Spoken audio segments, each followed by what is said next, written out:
Selamat pagi, Assalamualaikum warahmatullahi wabarakatuh. Eh, Perkenalkan kami dari kelompok 8 yang terdiri dari Adinda Novalia, Kairunisa, yaitu saya sendiri, dan Safira Lailatul Zahro. Pada kesempatan kali ini, kelompok kami akan membacakan presentasi tentang eh, penelitian metode eksperimental yang berjudul Pengaruh Penggunaan Media Belajar Live Worksheet terhadap hasil belajar pelajaran IPS siswa kelas 6 SDN Dawuhan Sengon 2. Yang pertama untuk pendahuluan, anak-anak sekolah di era ini sangat dekat dengan kehadiran teknologi, misalnya penggunaan gadget serta pengaplikasian sistem belajar online akibat pandemi yang membuat siswa semakin tak asing dengan kemajuan teknologi. Pendidikan yang baik ialah pendidikan yang dapat menyesuaikan diri dengan perkembangan anak di zamannya. Beberapa pihak memutar otak agar pembelajaran dapat terasa lebih seru serta interaktif walau lewat gadget, salah satunya dengan kehadiran live worksheet. Pada dasarnya, aplikasi web Live Worksheet mengadaptasi sistem pengerjaan LKS, namun dihadirkan lewat gadget dan dirancang supaya lebih interaktif. Siswa dapat mengisi LKS secara langsung lewat komputer maupun mengakses video materi, mendengarkan instruksi guru, dan lain sebagainya. Live Worksheet juga memberikan guru fleksibilitas dalam merancang LKS sedemikian kreatif agar suasana pengaruh penggunaan live worksheet pada siswa kelas 6 di SDN Dawuhan Sengon 2, Pasuruan pada mata pelajaran IPS mengenai materi ASEAN. Selanjutnya untuk metode penelitian, pendekatan menggunakan pendekatan kuantitatif dengan jenis penelitian eksperimental guna mengetahui pengaruh penggunaan live worksheet sebagai media belajar siswa kelas 6 SD Dawuhan Sengon Pasuruan terhadap materi IPS yaitu ASEAN. Populasi dan sampelnya dalam penelitian ini populasi siswa kelas 6 SD Dawuhan Sengon sebanyak 38 orang, di mana kelas eksperimennya kelas 6A sebanyak 19 siswa dan kelas 6B sebagai kelas kontrol sebanyak 19 siswa.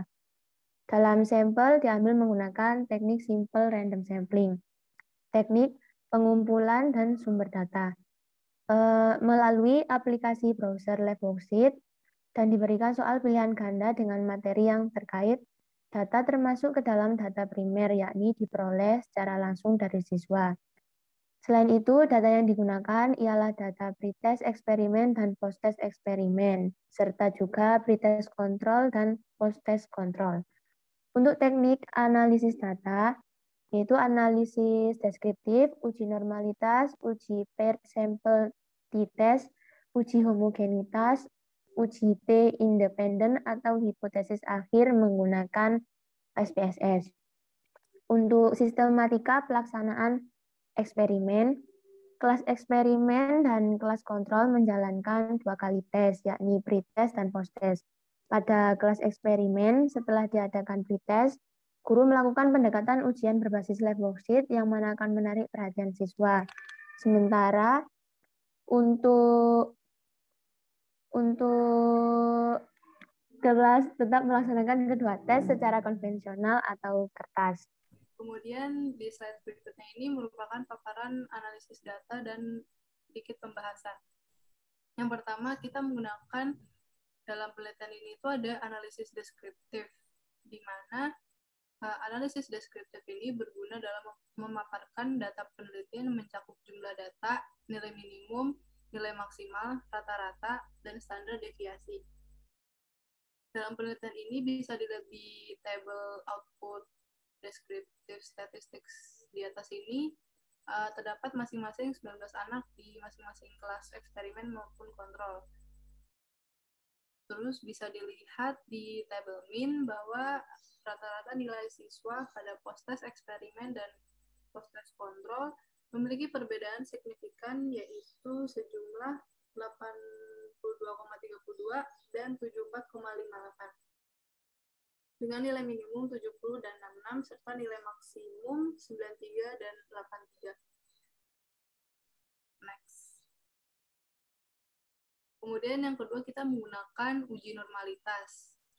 Penggunaan uji normalitas dalam penelitian ini dilakukan terhadap dua data, yaitu data pretest dan post-test kelas eksperimen dan kontrol. Uji normalitas dilakukan untuk mengetahui apakah data tersebut berdistribusi normal atau tidak dengan ketentuan nilai signifikan lebih besar daripada 0,05. Bisa dilihat di output di sini, tabel di sini itu digunakan tabel Kolmogorov-Smirnov dan Shapiro-Wilk. Keduanya lebih besar dari 0,5 seperti yang udah dikasih kotak merah ini. Maka dapat dikatakan bahwa distribusi normal, karena distribusi normal dapat dilanjutkan dengan uji paired sample t-test.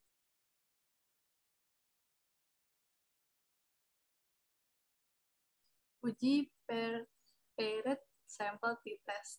Uji sampel berpasangan dilakukan untuk mengetahui perbedaan rata-rata dari dua sampel yang berpasangan.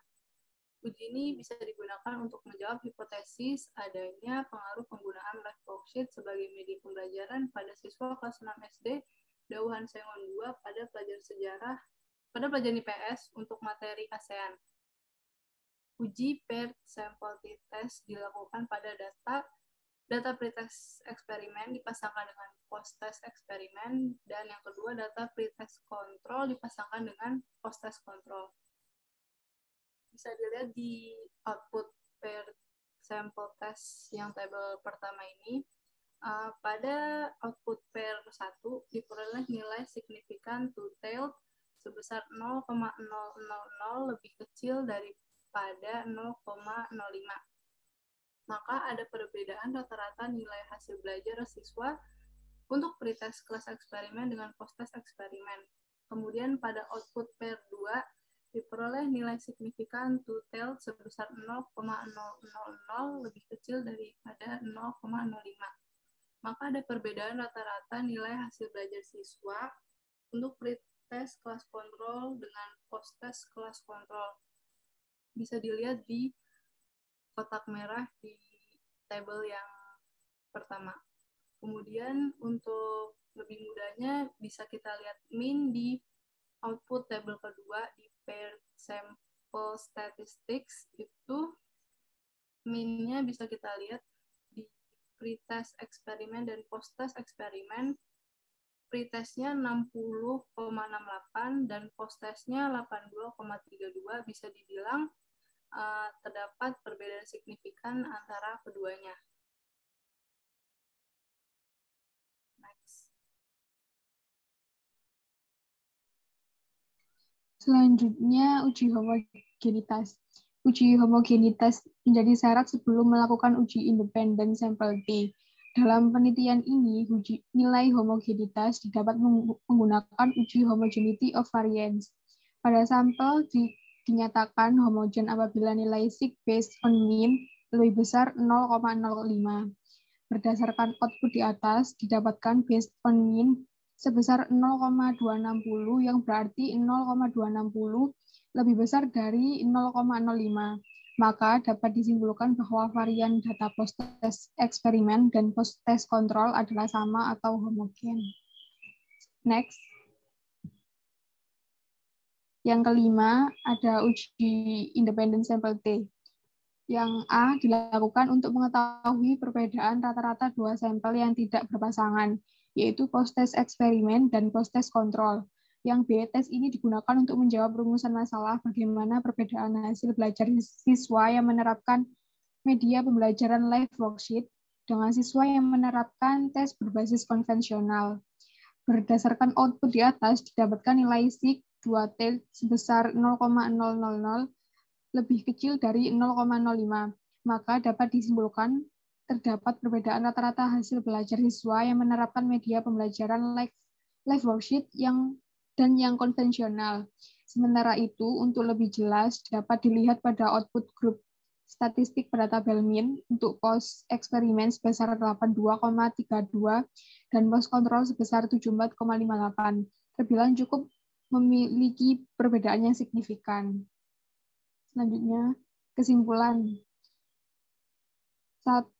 Yang pertama, penggunaan live worksheet sebagai media tes pada siswa kelas 6 SDN Gawan Sengon Pasuruan pada mata pelajaran IPS untuk materi ASEAN terbukti dapat meningkatkan dan mematangkan pemahaman siswa pada materi. Penyajian soal yang dibawa dengan suasana interaktif, colorful, menyenangkan dengan berbagai sajian grafis yang seru membuat minat siswa dalam belajar menjadi lebih optimal sehingga mereka mampu mengingat kembali materi yang diajarkan. Dan adanya umpan balik pada proses pembelajaran. Kehadiran grafis yang memukau juga ikut andil memikat minat belajar siswa sehingga hasil tes yang dilakukan bisa dibilang signifikan daripada media konvensional berbasis kertas. Yang kedua, teori konstruktivistik dari Jean Piaget dirasa tepat dalam mengonsepkan penelitian ini di mana pengetahuan merupakan manifestasi dari diri sendiri dan perkembangan kognitif adalah sebuah proses di mana anak dapat secara aktif dalam membangun pemahamannya terhadap realitas lewat interaksi dan pengalaman pribadi mereka. Atau dengan kata lain, guru bukanlah menjadi pusat dari pembelajaran, melainkan menjadi fasilitator. Sekian presentasi dari kelompok kami, kurang lebihnya mohon maaf. Wassalamualaikum warahmatullahi wabarakatuh.